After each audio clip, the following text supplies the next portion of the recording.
Правительство России готовит перечень мер по профилактике и борьбе с пандемией коронавируса. Для поддержки отраслей экономики и граждан будет выделено до 300 миллиардов рублей. Об этом заявил премьер-министр России Михаил Мишустин. Он поручил выстроить систему оповещения граждан, запустить единую горячую линию.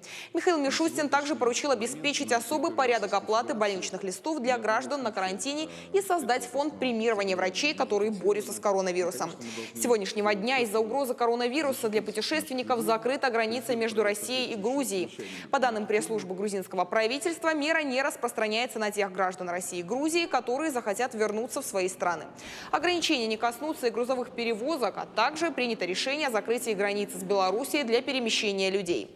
Северо-Осетинский госуниверситет временно ограничил приезд иностранных студентов из-за угрозы распространения коронавируса. Всего в университете обучается 262 иностранных студента, которые проходили медицинское свидетельствование. Что касается рекомендации федерального ведомства организовать обучение студентов дистанционно, в СУГУ отметили, что решение будет приниматься в зависимости от эпидемиологической ситуации.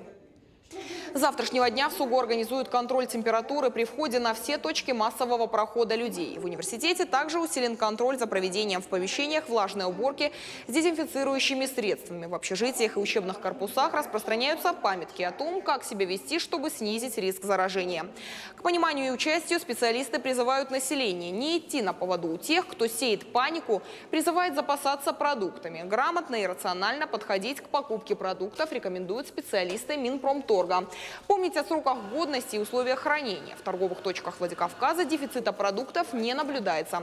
Жалоб на отсутствие каких-либо товаров первой необходимости не поступало. Как покупали, так и покупают. Никакой разницы нету. А покупателей больше стало? Так же, как было.